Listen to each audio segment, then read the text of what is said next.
صباح الخير واهلا وسهلا. انت عارف ان اعلى ROI في مصر مش في الاماكن المتعارف عليها ان فيها استثمار او دي اعلى ROI. اعلى ROI في مصر هو المكان اللي فيه طلب حقيقي،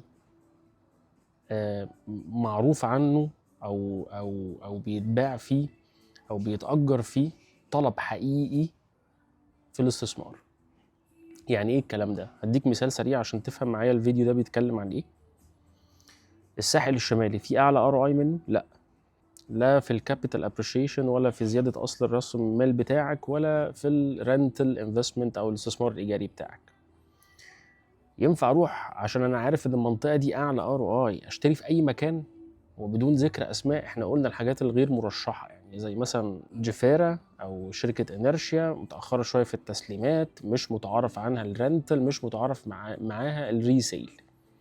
ليه؟ لاسباب كتير جدا شرحناها قبل كده، ولكن مش دي في الساحل الشمالي، مش دي في راس الحكمه. فاهم انا عايز اقول ايه؟ يبقى مش ان احنا نرفع شعار ونقول اعلى ROI في الحته دي روح اشتري على طول، مش اي حاجه وخلاص. طيب الفيديو ده بيتكلم عن ايه؟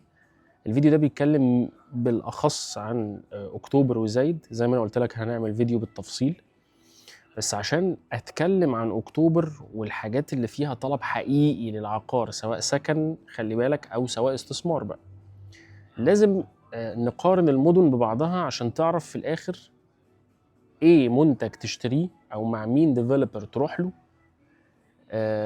عن التاني. هنعمل مقارنات لطيفة كده، كل ده بالأدلة في السوق العقاري. هقارن غرب القاهرة بشرق القاهرة، يعني زايد وأكتوبر بالقاهرة الجديدة أو التجمع الخامس.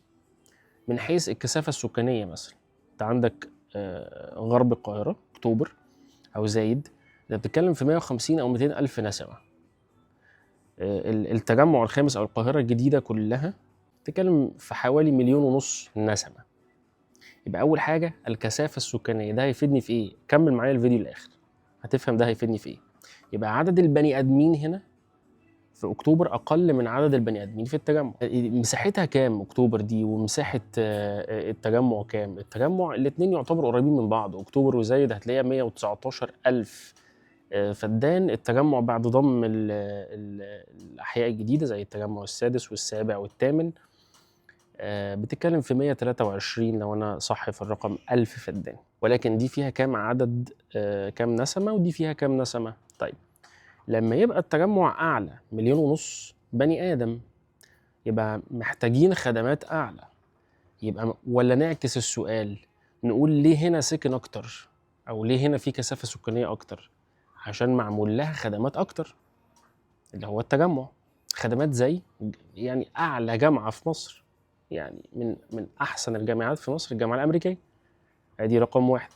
اكبر مستشفيات في مصر زي مستشفى الجوي، مستشفى الشفا وغيره وغيره في التجمع. يعني مش عايزين بقى نقول حاجات اللي هي الحاجات الامنيه شويه، اللي هي مديريه الامن بتاعه القاهره والشخصيات المهمه اللي ساكنه في التجمع و الشخصيات المهمه كمان خلي بالك. وجود شخصيات مهمه في التجمع الخامس ده مديها سرعه في الخدمات وسرعه في كل حاجه. هل معنى كده ان اكتوبر ما فيهاش الكلام ده؟ لا فيها، بس بنسب اقل. طب انا عايز اوصل لايه؟ كمل بقى معايا الحته دي الله يخليك.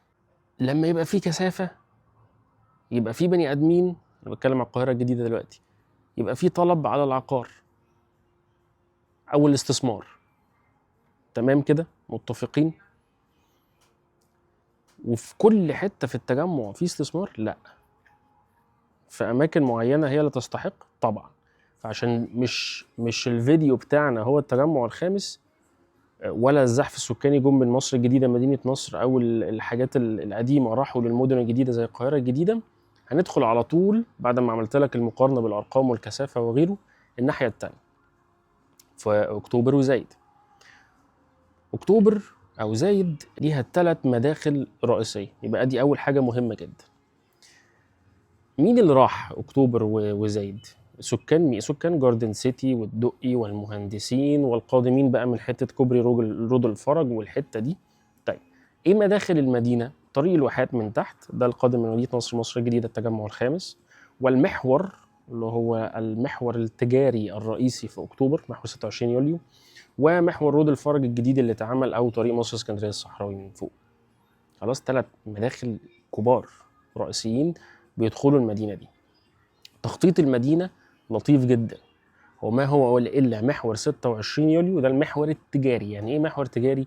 يعني محور رئيسي عليه خدمات كبيره جدا زي اركان وهايبر وان، عد كل الخدمات اللي موجوده على محور 26 يوليو، ووصلة دهشور اللي هي بتجيب من اول البوابات فوق بوابات اسكندريه لحد طريق الواحات تحت. خلاص يبقى انا عرفت مين الراجل اللي هيروح يسكن في اكتوبر، وعرفت مداخل المدينه، وعرفت. وبكلم مين انا بقى دلوقتي؟ انا بكلم الشخص اللي في النص، اللي هو عايز يستثمر هنا ولا هنا، او الشخص اللي في النص اللي عايز يسكن هنا ولا هنا. اللي في النص ده يعني من سكان المعادي مثلا. المعادي هي سنتر، نص ساعه تجمع ونص ساعه اكتوبر، هي تعتبر سنتر للمدينتين دول. يبقى نركز بقى على اكتوبر اهو، عرفت مداخلها. طيب اقدم مربع هناك هو الشيخ زايد، ويعتبر من ارقى مش ارقى المربعات في زايد. بافرلي هيلز عامله سيجنتشر لهذا المربع لمده 30 سنه هناك، والجريه طبعا، وكومباوند طلعت مصطفى هناك. لما اجي امسك المربع ده بس واقول يا سكن او يا استثمار، ده اكتر مربع فيه كثافه. ركز معايا بقى اللي احنا كنا بنقارنه في الاول، ده اكتر مربع فيه كثافه. طب تعالوا نفصصه كده، حدوده ايه؟ محور 26 يوليو من تحت، وصل الدهشور من هنا، وطريق مصر اسكندريه الصحراوي. خلاص قفل هذا المربع. في النص شارع مهم جدا اسمه شارع النزهه، وهو ده محور الكلام والمحور المركزي. اوكي كده، دول الاسامي المتعارف عليها. ليه بقول لك المحاور دي؟ لان لو انت متابعني في فيديوهات الاستثمار، اهم حاجه ان يكون المشروع الاداري او التجاري او حتى شقه سكنيه هنقولها دلوقتي موجوده على محاور رئيسيه سهوله الوصول ليها، الاكسسبيليتي دي اول حاجه. تمام. فهتلاقي شارع النزهه ده قاسم الشيخ زايد من النص كده، هايبر وان على ايدك اليمين، كومباوند رويال سيتي كله قصور ومساحات كبيره ومتعارف في اكتوبر جدا. ونمشي في المدينه ونلاقي ان المحور المركزي عليه زد، ابراج زد، والمحور 26 يوليو نفسه عليه 205 اركان، طبعا من اعلى الار او اي والحاجات اللي هناك. طيب ايه بقى اعلى مربع اقدر استثمر فيه كاداري وتجاري؟ هو المربع اللي فيه نسبه اشغال عاليه. خلاص يبقى هتكمل معايا بالتالي، وهتفتكر الفيديو اللي فات لما قلت لك ان نيو زايد لا تتحمل لا استثمار اعاده بيع ولا سكن دلوقتي ولا استثمار ايجاري. يبقى مين المربع اللي يتحمل الثلاثه؟ الشيخ زايد. خلاص اتفقنا كده. طيب من هذا المربع عندي كام اسم؟ عندي اسامي كتير جدا جدا. افتكر بقى الكلام اللي انا قلته في الاول، اعلى ار اي في مصر مش اكتر مكان متعارف عليه، لا، مش اي اسم وخلاص اخده واقول ادخل فيرست لونش مع المطور ده. شارع النزهه يمين فيه حاجات اسامي لسه جديده كتير، وانا ما اثقش ان انا ارشحها لك. وفي اسامي زي دره فيليج ويست، في زي كايرو جيت اعمار. طب ده وفي فيرست لونش مشروع جديد لسياك، شركه محترمه جدا سواء شركه هندسيه او اكيد هتعرف تشغل كومباوندز. وكومباوند ازهى اللي انا قلته لك ده فيرست لونش برضو على طريق مصر اسكندريه الصحراوي جنب بافري هيلز. ومراكز، بس ده مراكز ده هنجيله، ده في التوسعات الشرقيه دي نازله في فيرست لونش. وزاد نفسها، هل زاد تتحمل الاستثمار؟ لا. اعاده بيع؟ لا خالص. طب رنتل ممكن، بس يكون ثالث اختيار ليك في المنطقه دي ممكن، لان الوان بيدروم عنده ب9 مليون على 10 سنين سيرفيس متشطبه في اوبريتد باي اورا اوتيل طبعا. يعني اورا اسم موثوق فيها نعرف نكسب منه. ولكن هل ارشحه بقوه؟ لا. ليه؟ لان ستيج غلط اشتري فيها، لان انت عدى عليك مراحل زياده كتير قوي. ولكن accessibility وايز حلوه جدا. عايز تسكن السعر مبالغ فيه شويه عالي، ولكن لو دي قدراتك الماليه تمام. عندي اوبشنز، عندي كل اللي انا لسه قايله لك دلوقتي ده. يبقى شوف طلعت من هذا المربع بمنتهى واللي انا قلتهم دول اسعارهم مش غاليه. خلاص. طب اداري وتجاري عندك حاجات لطيفه كتير. هدي امثله، الامثله اللي انا بقولها مش دي بس، ولكن دي اكتر حاجه منوره في دماغي انا وفي المنطقه، كثقه، ككومبير بروفايل، كواثقين ان هو باني دلوقتي لو ملوش سابقه وهيشغل، بس خلاص ده قوي.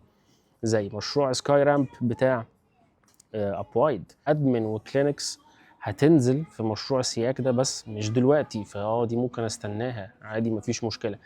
205 اركان اللي على المحور ده في الشيخ زايد برضه، هل استثمار؟ لا. ازاي؟ ما انت لسه قايل ده احلى واحد واقوى اسم وبتاع. الستيج يا استاذي اللي حضرتك داخل فيها، المرحله اللي انت داخل تشتري فيها غاليه جدا. طب ما هو كده مفيش ما بتتباعش يعني؟ لا بتتباع لحد هيجي يشغل مكتبه، انا اللي هشغل المكتب او شركه هتيجي تاخد المكتب وتشغلها، او انما حضرتك تدخل كمستثمر بغرض الاستثمار دلوقتي مبالغ فيه السعر جدا، قبلك اشترى باسعار ارخص، من حقه ان الار اي بتاعه هيكون اعلى طبقا للاسعار دلوقتي، ومن حقه ان هو حتى يبيع قبل منك. فاللي داخل المشروع تقف، هل انا كده بقلل منه؟ لا خالص، هو قوي جدا، ولكن انا بقول لك مين يشتري فيه دلوقتي. خروجا من الشيخ زايد ودخولا للهضبه، هضبه بالم هيلز، تقدر تسكن فيها لان فيها فرايتيز كتيره قوي، زي شركه اتش دي بي، احدى شركات هيئه المجتمعات العمرانيه، وتمام كده. ادي واحده.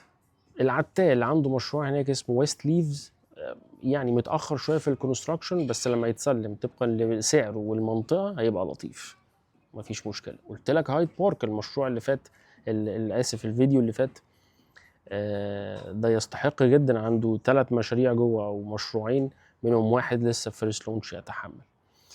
الكثافه في هذا المربع كثافه فيها ناس عايشه طبعا، يعتبر 80% من هذا المنطقه او هذه المنطقه اللي هي هضبه بالم هيلز او التوسعات الشرقيه،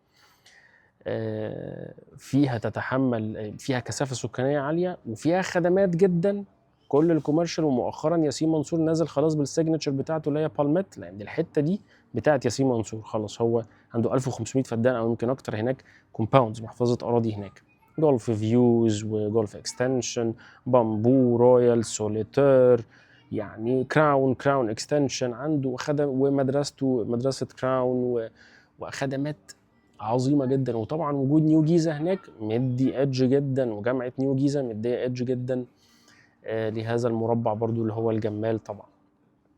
تمام. فالمربع ده تقدر حضرتك ان انت تشتري فيه سكن، طبعا ده رقم 1 ترشيح ليك سكن في هذا المربع. طيب تقدر تشتري فيه استثمار؟ وقلنا الفيديو اللي فات على طول لو عايز تعرف ايه الحاجات اللي تستثمر فيها تروح على طول. طيب يبقى انا كده عرفت ايه اكتر مربع مرشح في مدينة اكتوبر، مش من وجهة نظري، من وجهة نظر معيشة راقية، هو ده كله على بعضه لاكجري كده، ارقى مربع، اسعار لطيفة اقدر اشتري فيها دلوقتي في منطقة خدماتها موجودة وكثافة فيها موجودة. هتحتاج ايه تاني؟ وبيمنت بلان طويلة الاجل مع بعض من المطورين جوه، لو انت مش عايز حاجة تضغطك يعني. هطلع على طول على التوسعات الشمالية اللي هي بتنقسم إلى